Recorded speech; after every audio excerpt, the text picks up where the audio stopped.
pengajaran bahasa Indonesia pada abad 21, tentunya tidak semua orang atau semua guru paham mengenai relevansinya di dalamnya. Yang pertama ada pemanfaatan teknologi, yang kedua ada program literasi, dan yang terakhir ada pendidikan karakter.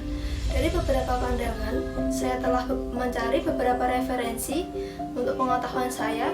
Kemudian saya bisa menyimpulkan bahwa di dalam penerapan pengajaran atau pembelajaran di abad 21, guru atau khususnya terutama guru bahasa Indonesia harus bisa mempersiapkan diri, baik membekali diri di bidang literasi, karena sebagai guru bahasa Indonesia tentunya kata-kata literasi ini sudah harus ditanamkan sejak dini, baik dari dalam diri sendiri maupun menyebarkannya kepada peserta didiknya.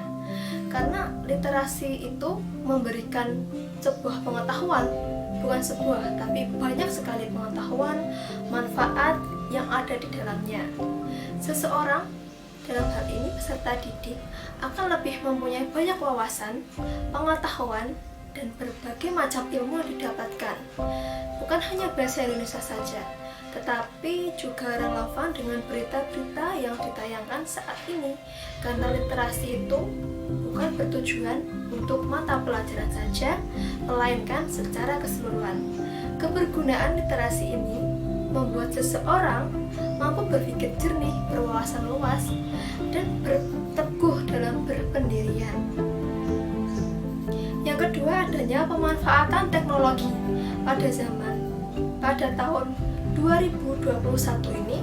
Tentunya bahasa Indonesia merupakan salah satu negara yang telah memanfaatkan dan menggunakan teknologi yang canggih, seperti pemanfaatan media sosial, media massa, media online, dan sebagainya.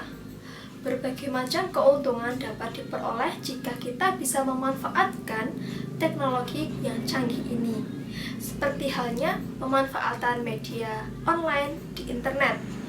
Di dalam internet itu banyak sekali sumber informasi, referensi yang meliputi berita-berita yang ditayangkan di televisi pun ada, kemudian ditulis di internet, kemudian ada tentang artikel jurnal penelitian yang bisa diakses secara gratis hanya melalui gawai atau bermodalkan internet saja dimanapun dan kapanpun. Dalam hal ini, sebagai guru bahasa Indonesia tentunya hendaklah memanfaatkan kesempatan ini untuk mencari berbagai macam referensi dan sumber bacaan yang terpercaya. Salah satunya adalah beberapa referensi mengenai pengajaran bahasa Indonesia, seperti e-book atau buku online yang bisa diunduh kemudian dibaca-baca di rumah untuk mempersiapkan bahan ajar yang relevan dengan atau sesuai dengan kompetensi dasar yang akan diajarkan di dalam kelas. Bukan hanya itu, guru juga bisa mengaitkan berbagai macam informasi di media sosial atau di media massa sebagai bahan ajar. Bagaimana caranya? Yaitu adalah dengan memanfaatkan media online. Misalnya di internet itu banyak sekali media massa, media online, saluran berita yang memuat informasi atau pengetahuan yang bermanfaat dan faktual seperti saat ini. Contohnya adalah COVID. Penyebaran COVID saat ini sudah dimulai atau sudah dirasakan dari tahun 2020. Hal ini guru tentunya mempunyai banyak wawasan. COVID, teks bacaan di internet, memanfaatkan media online. Misalnya saja menulis artikel opini pada KIKD kelas 12 SMA. Nah, menulis opini ini, kegiatan menulis tentunya didasari dengan mencari atau menggali informasi dengan membaca, kemudian berliterasi secara digital maupun dengan cara membaca maupun menyimak sebuah video di YouTube. Di YouTube juga banyak sekali video berita. Bahkan beberapa pertelevisian juga mengunggah berita-berita yang pernah ditayangkan di televisi ke dalam aplikasi YouTube tersebut. Tujuannya adalah mungkin salah satunya memberikan kemudahan bagi penonton yang ketinggalan menyaksikan berita di acara televisi tersebut. Nah, berdasarkan sumber informasi berita di YouTube maupun di internet, ini dapat dijadikan sebagai bahan ajar. Tentunya guru harus memikirkan metode apa yang harus dilakukan, metode apa yang harus diterapkan, kemudian bagaimana strateginya. Sebagai contoh adalah guru menginstruksikan pada siswa untuk menuliskan artikel opini yang ada di media massa, ada di media online maupun di YouTube. Nah, dari seperti itu, siswa akan memahami, oh berita COVID itu disebarkan melalui apa, kemudian dampaknya seperti apa. Dari pembaca tersebut, kegiatan membaca tersebut, peserta didik telah mempunyai banyak sekali pengetahuan, kemudian berbagai macam bahan yang ada di pikirannya, kemudian bisa dituliskan di dalam kertas maupun diketik dalam bentuk PDF atau Word, kemudian bisa dikirimkan kepada guru.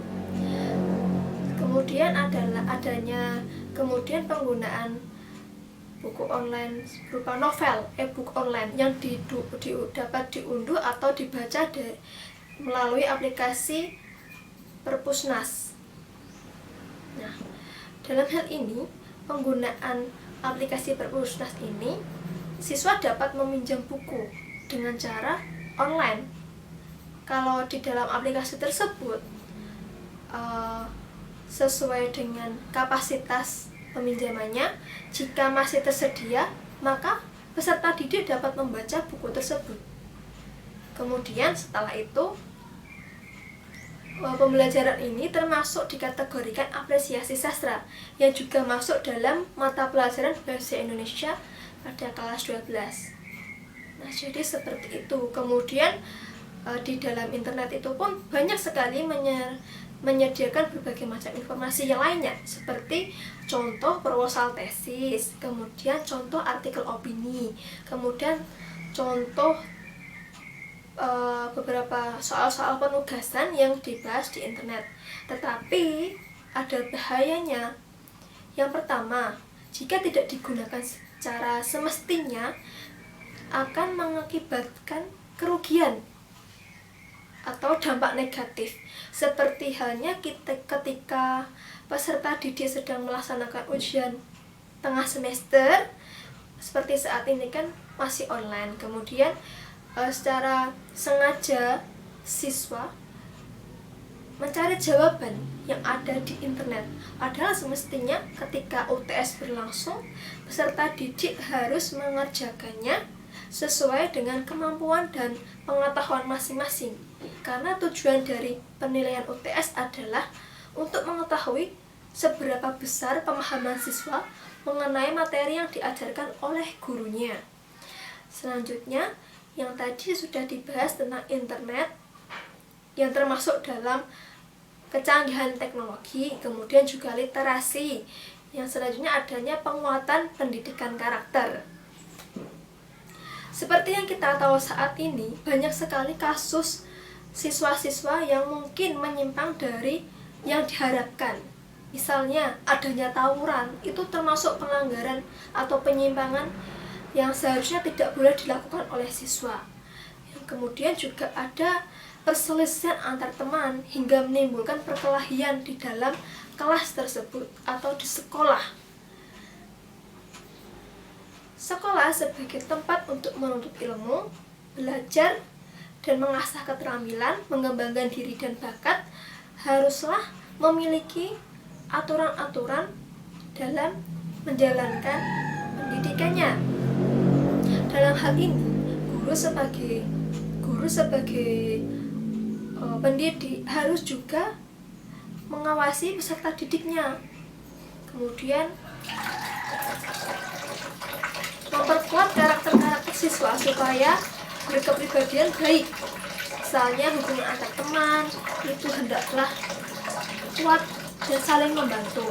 Kemudian ketika mungkin guru ada kesusahan maupun temannya juga kesusahan, sangat diperkenankan untuk saling membantu seperti itu. Kemudian ketika saat UTS atau ulangan yang dalam proses pengerjaannya itu harus dikerjakan secara mandiri dan tidak boleh bekerja sama.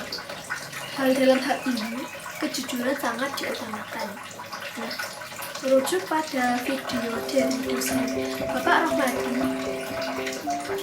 beliau juga mengungkapkan bahwa beberapa bulan untuk menunjang proses pembelajaran di abad 21 ini meliputi penggunaan teknologi yang canggih yang dimanfaatkan dengan sebaik-baiknya, kemudian aspek literasi yang harus diterapkan dari dalam diri pendidik maupun peserta didik, dan penguatan nilai pendidikan karakter.